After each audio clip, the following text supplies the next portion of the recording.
Our music, there's a lot of energy to it, and in the smaller place, the energy translates better. But I suppose if you come down here just to play 2 shows, you know. I have a good time playing. It doesn't matter. I mean, I have a preference, but I don't have like a strong enough opinion to say that I hate arenas or that I hate clubs. I mean, they all have their own merits, you know. We're going to do these 2 shows. It's going to be pretty much just standard set. Then we're going to record our record, then we're going to go on tour this year, and we're going to have a whole new set, all new songs. So we won't ever have to play Smells Like Teen Spirit again. It's fun to play. It's just weird because it seems, for a lot of people, it's just, you know, it's the only Nirvana song, and that's upsetting. It's just not going to be as like glossy and candy-ish as Nevermind. It'll be kind of more like Bleach, just kind of rocking. A lot more, it's not really going to be left field, you know, not totally crazy. It came pretty naturally. The time was right to do it. Nevermind was released in September of 1991. People were hungry for material. A lot of people think that the band's only record is Nevermind, and most people aren't even aware that Bleach is out. Now that Bleach is getting better distribution, more people know about it, but Incesticide will sort of bridge the gap in between Nevermind and the new record that'll come out.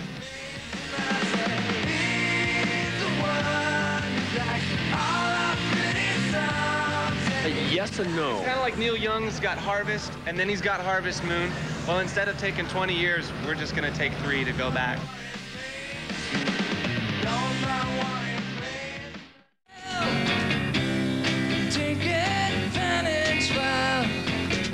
It's a taser. It electrocutes people. Yeah. Oh, let's try. Let's try.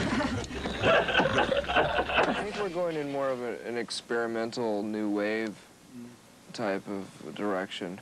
It's kind of hard to explain. Actually, have you heard the Incesticide record? That's the kind of band we used to be. We used to be more like Gang of Four, new wave influence, like more experimental with more noise and different effects boxes and stuff.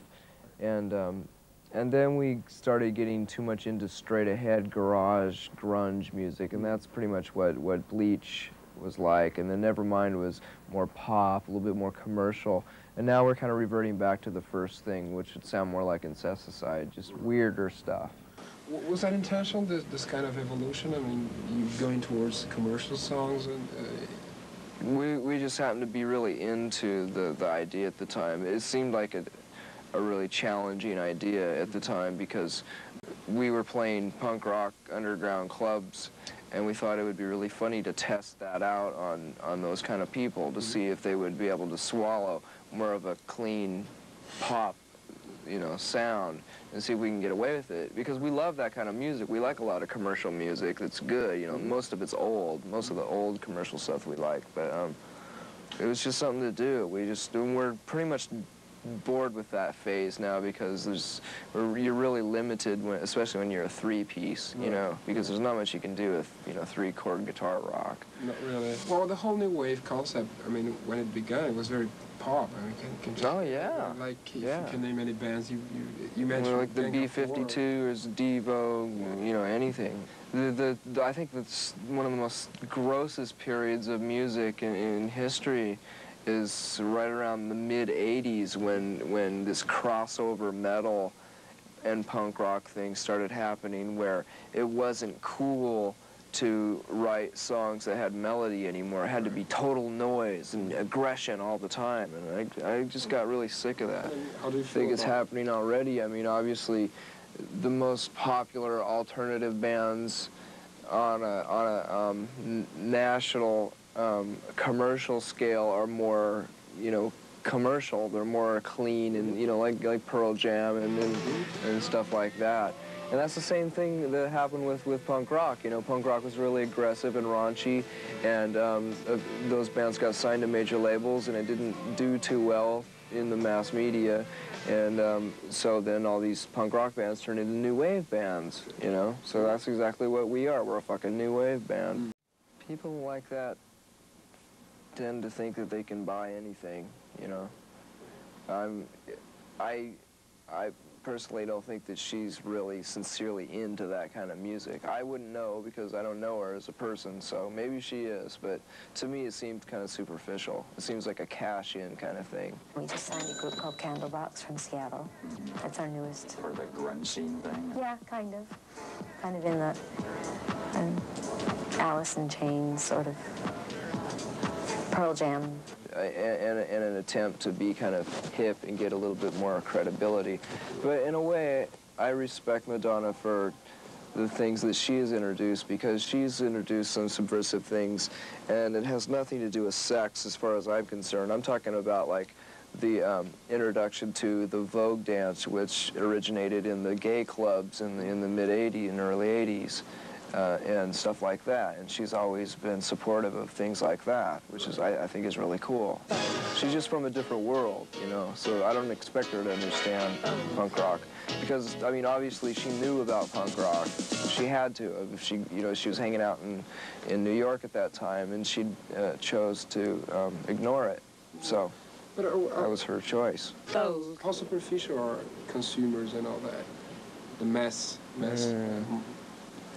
I don't know. It's hard to say right now because it seems like people, well, generally people are looking for things that are a bit more sincere and real now. I try to be optimistic enough to hope that people are looking towards things like that. I like to see the people who liked our band, who liked Nevermind because it was easy to listen to. I would love to see them get into or appreciate the noisier side of our music, and then hopefully maybe they will look back into some of the old punk rock bands like Black Flag and Flipper and stuff like that, and hopefully and there will be other bands, current bands, who will be on major labels, and they'll listen to that stuff too, you know? Right. It's not necessarily like a big crusade we're on, you know, like, you know, I mean, fuck, we're just a band. Think of us as just strictly one of those kind of bands who used to be punk rock and then went to a commercial option just for you know, financial reasons or to be played on the radio. It was something that we sincerely wanted to do. We really liked the stuff that we were trying to do at the time. And as you said, you were trying to tease your audience, your punk club audience too. Yeah, in a small way. Yeah, it was more of a test. Right. It was more of a test for us, actually, to see if we had enough guts to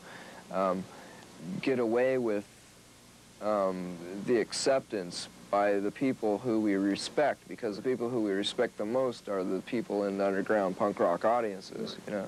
I see the current British rock scene is very, I think they're more interested in an interesting character, more interesting characters in the band, like people who give better interviews than they do music, you know, and it's very fashion conscious and very trendy, and I don't really dig it at all myself. There's not very many English bands I can think of that I like.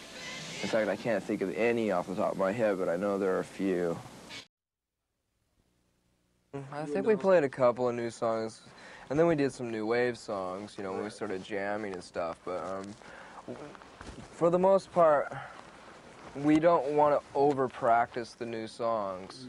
Actually, it's a good idea to play new songs, you know, to see what the vibe is like live, but I guess I don't have an explanation why we didn't play more new songs, really.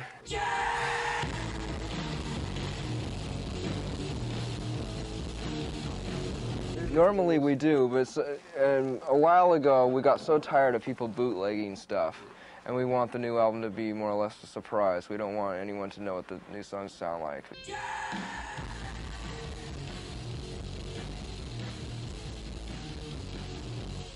It's flattering to know that we are affecting that many people, but I'm certain that a very good majority of the people had no idea what the fuck we were doing, you know. They had no idea that we were doing new wave covers and trying to have fun and trading off instruments and just trying to have a party atmosphere, because most of them only attend those kind of arena large rock shows and they expect a very clean, professional performance from a band, so, you know, but as far as I'm concerned, I would rather play in a smaller club because it's just more intimate and fun. I really like it. I can hear the band. I'm closer to my bandmates, and we can look at each other. I don't have to say, hey, Chris, 100 feet away over there, you know.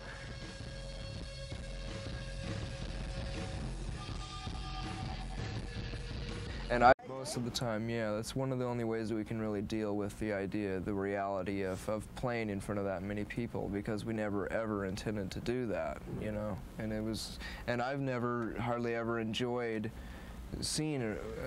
watching an arena rock show. I think I've only seen a few of them. I really liked Aerosmith when I saw them about 10 years ago, and that was a really big show. But that's just because I like the band so much, and I was real familiar with the songs and everything. But I would have rather seen them in a club, you know, or a theater of a few thousand people, for sure.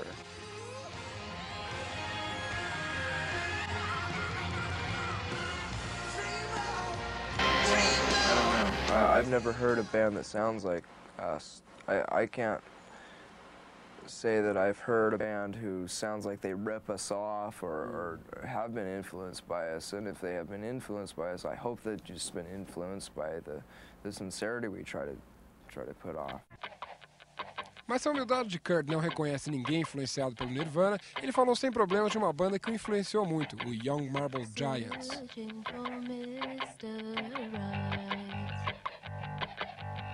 I'm heavily influenced by them. It doesn't sound like it in our music, but the emotions they evoked and the feeling, the sincerity and all that is just, and the songwriting I think is fantastic, and it's so original too. You know, no drums, you know, except for the little tick tick tick Casio thing. Great, and I just love that stuff. I read fanzines all the time, and those are the only things that I ever really read. Normally I don't really even care what my favorite bands have to say, you know, because I know they probably, you know, I agree with pretty much the same philosophies and ideas that they do anyhow, if we're into the same kind of music, or basically the same kind of music, so. And now you said, In Bloom, the In Bloom video is like a beginning of an answer to all that, even to MTV or to the whole video universe. I'm not really sure, because I'm not really opposed to videos. I don't hate them. Sometimes they're fun to do. Especially that video was fun to do because it only took us 6 hours. Normally a video will take a whole day, just like over and over and over. We only had to listen to the song like 4 times, and it was great. It was really great to be able to do that, and it was totally spontaneous. Courtney had brought some dresses with her.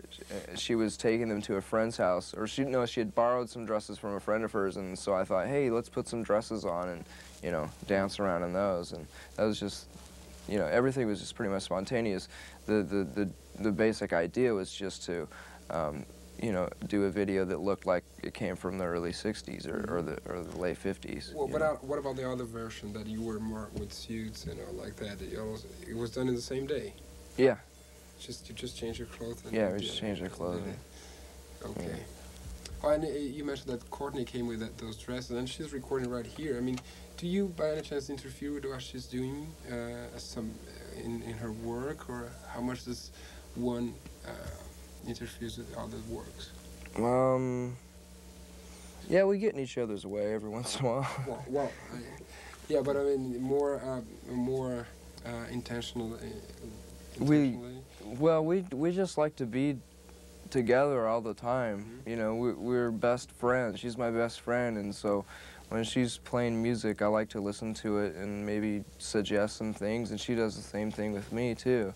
And this was just an opportunity for her to. She came with us, and Patty, her drummer, came too.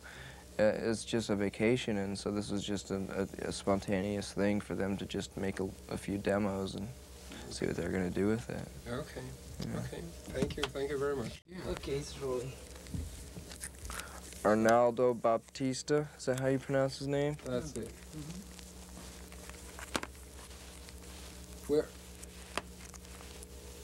I see. Where did you hear from them? I mean, who told you like try to look for this band? My friend Bill Bartell, who is he has a record label called Gasatanka Records, and he was in White Flag, and he's friends with Red Cross. He's a very nice guy. He has a mustache, and he's a really nice guy. And he sent me a tape of the first 2 records a few weeks ago, about a month ago, and I really liked it. And he said, if you go to Brazil, you have to say to everybody that this is a great band, and I agree with him. I think this is a very influential and cool band for the time. How did it sound to you? I mean, does it have like a Brazilian kind of sound on the background? Yeah, there's a lot of Latin rhythms in there in some of this music. Yeah. Because they came with this idea that let's mix Brazilian rhythm and rock, and this was in the late '60s. Right. Can you sense something like typical from Brazil there?